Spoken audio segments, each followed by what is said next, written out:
चुड़ैल के कहर से कौन बचेगा भाग दो।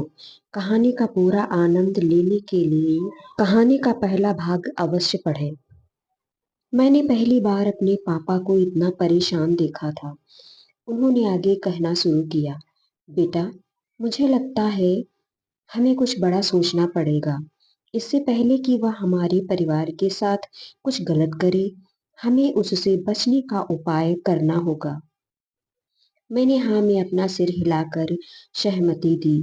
कुछ देर बाद हम कमल जी से मिलने पहुंच गए। पापा ने उन्हें सारी बात बताई। कमल जी ने यह सब सुना और कहा, ये भी हो सकता है कि हरिया को कुछ पता ही न हो, वह अपने मन से बातें बना रहा है। इस पर मेरे पापा ने कहा, नहीं कमल, ऐसा नहीं है। वह चुड़ैल हरिया के जरिए अपना संदेश हमें पहुंचा रही है। वह बहुत चालाक है। चलो एक बार उस तांत्रिक को यह सब बताते हैं, क्योंकि उसके काले धागे की वजह से ही वह हम पर हमला नहीं कर पा रही है। अगले दिन हम दोनों कमल जी के साथ उस तांत्रिक के पास पहुंच गए। पूरी बात सुनने के बाद उसने कहा, हाँ, मुझे भी तो कुछ गलत लग रहा था कि इतनी आसानी से वह कैसे मुक्त हो गई है। मुझे लगता है जब मैं आंखें बंद करके मंत्र का उच्चारण कर रहा था, वह उसी समय चली गई थी। तांत्रिक की बात सुनकर हम तीनों बहुत डर गए। हमें एहसास हो गया था कि यह तांत्रिक कुछ नहीं कर पाएगा, इसलिए हम बिना कुछ बोले वहां से बाहर आ गए। कमल जी ने कहा, अब क्या करें ज्ञानचंद्र जी? उनकी बात सुनकर मेरे पापा ने कहा, चलो आज ही गांव चलते हैं। वहां उन एक गंगा ताई ही है जो अब हमें कोई रास्ता दिखा सकती है। बस दुआ करो कि वो जिंदा हो। बहुत साल से उनकी कोई खबर नहीं मिली है। हम गाड़ी में बैठकर सीधे गांव पहुंच गए। गांव वालों से गंगा ताई के बारे में पूछा तो उन्होंने बताया कि वो बीमार है। हम उनके घर पहुंच गए। पहले तो उन्होंने किसी को पहचाना नहीं, फिर जब पापा और कमल जी ने अपना परिचय दिया तो वो पहचान गई। गंगा ताई ने जो कुछ बताया उसे सुनकर हमारे रोंगटे खड़े हो गए। उन्होंने कहा, मैंने ही उन दोनों लड़कों के परिवार को उस चुड़ैल से बचाया था। वह उस समय बहुत क्रोध में थी और उनकी भी पूरे परिवार को मारना चाहती थी। यह सुनकर मेरे पापा ने ताई जी के पैर पकड़ लिए। गंगा ताई, हम बड़ी उम्मीद लेकर आए हैं, हमें और हमारे परिवार को भी बचा लीजिए।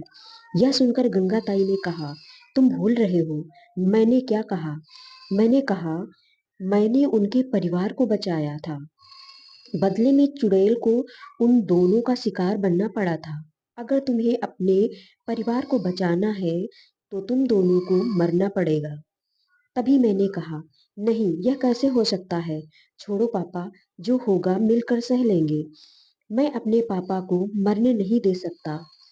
गंगा ताई चिल्लाकर बोली, तो क्यों आए हो मेरे पास? चले जाओ यहाँ से और मरो जाकर। मेरे पापा और कमल जी ने किसी तरह उन्हें शांत किया। तब गंगा ताई ने कहा, सुनो, मैं उस चुड़ैल को बुलाऊंगी, फिर तुम्हें उसे सौंपने का वचन दूंगी। बदले में तुम्हारे परिवार को छोड़ने का वचन उससे लूंगी। मंजूर है तो बोलो। कमल जी बोले, हमें मंजूर है। भाई ज्ञानचंद्र, हमने तो पूरी जिंदगी देख ली। जब परिवार ही नहीं रहेगा तो जी कर क्या करेंगे?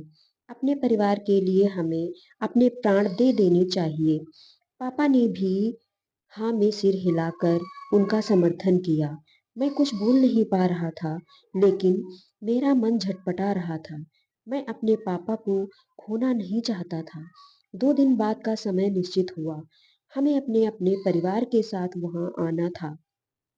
रात के समय चुड़ैल को बुलाया जाएगा। घर पहुंचकर मैंने और पापा ने सारी बात अपनी मम्मी और आशा को बता दी। यह सुनकर उनका रो रो कर बुरा हाल हो गया। पापा उन्हें समझा रहे थे, लेकिन मेरी मम्मी बार बार बेहोश हो जाती थी। उनसे यह सदमा बर्दाश्त नहीं हो रहा था। 2 दिन बाद हम तय समय पर कमल जी और उनके परिवार के साथ गांव पहुंच गए। गंगाताई ने वहां कुछ तंत्र मंत्र का सामान इकट्ठा किया था। कुछ देर बाद उन्होंने कुछ मंत्र बोलने शुरू किए। कुछ ही देर में हमें एहसास हो गया कि कोई शक्ति हमारे आसपास भटक रही है। गंगाताई ने उसे ललकार कर कहा, क्यों इन्हें परेशान कर रही है? इन्होंने तो तुझे नहीं मारा, तेरा बदला पूरा हो गया है, छोड़ दे इनको। उस परछाई ने हंसते हुए कहा, तू इन्हें नहीं बचा पाएगी, मैं इन सबको मार दूंगी। गंगाताई बोली, इस इनके परिवार को छोड़ दे, बदले में मैं इन दोनों को तुझे सौंप दूंगी। परछाई बोली, ठीक है, मैंने तेरी बात मान ली, इन्हें मेरे हवाले कर दे। गंगाताई ने कहा, जाओ तुम दोनों उस खेत में चले जाओ, मैं इससे ज्यादा कुछ नहीं कर सकती। मुझे बहुत गुस्सा आ रहा था। मैंने चिल्लाते हुए कहा, हिम्मत है तो मुझे मार के दिखा, इन बुजुर्गों पर क्या अपनी शक्ति दिखा रही है? गंगाताई ने कहा, ज्ञानचंद, रोक अपने बेटे को, नहीं तो ये भी जान से जाएगा। इसे पता नहीं वो कितनी शक्तिशाली है। मेरे पापा मेरे पास आए और अपने हाथ से मेरा मुंह बंद कर दिया और बोले, इसे माफ कर दे, यह बच्चा है, मैं मरने के लिए तैयार हूँ। फिर मेरे पापा ने कहा, बेटा, सबका ध्यान रखना, मेरा तेरा साथ यहीं तक था, अब मेरे जाने का समय आ गया है। मैंने आज तक कभी हिम्मत नहीं हारी, तू भी हिम्मत से काम लेना। यह सब देखकर मेरी माँ बेहोश हो गई। मेरी पत्नी आशा रो रही थी और माँ को संभाल रही थी। कुछ ही देर में कमल जी मेरे पापा को साथ लेकर उस खेत में चले गए। कुछ देर वो हमें दिखाई दिए और फिर आंखों से ओझल हो गए। उनके जाते ही उनका परिवार और हम सब रोने लगे। गंगाताई ने कहा, तुम लोगों के कारण ही उन्होंने कुर्बानी दी है। अब तुम यहीं सुबह तक इंतजार करो, सुबह ही हम खेत में जाएंगे। हम वहीं बैठकर सुबह होने का इंतजार करते रहे। सुबह होते ही मैं और कमल जी का बेटा दोनों दौड़कर खेत में पहुंच गए। तब तक गांव वाले भी इकट्ठा हो गए थे। वहां जाकर देखा कि मेरे पिता और कमल जी दोनों की लाशें पड़ी थी। उनके शरीर पर कई जगह घाव के निशान थे, जिनसे खून निकलकर जमीन पर पड़ा पड़ा सूख सा गया था। यह सब देखकर हमारा दिल बैठ गया। गांव वालों की मदद से हम दोनों को गंगाताई के घर के आंगन में ले आए। चुड़ैल का बदला पूरा हो गया था। वहीं गांव में दोनों का अंतिम संस्कार करे हम सब वापस आ गए। पिताजी के जाने के कुछ दिन बाद ही मेरी माँ ने भी प्राण त्याग दिए। ये सदमा वो बर्दाश्त नहीं कर पाई। आज कई सालों बाद भी मैं ये सब सोचकर सिहर जाता हूँ। आज भी मेरा मन करता है कि उस चुड़ैल से बदला लूं, लेकिन यह सब शायद हमारे बस में नहीं है।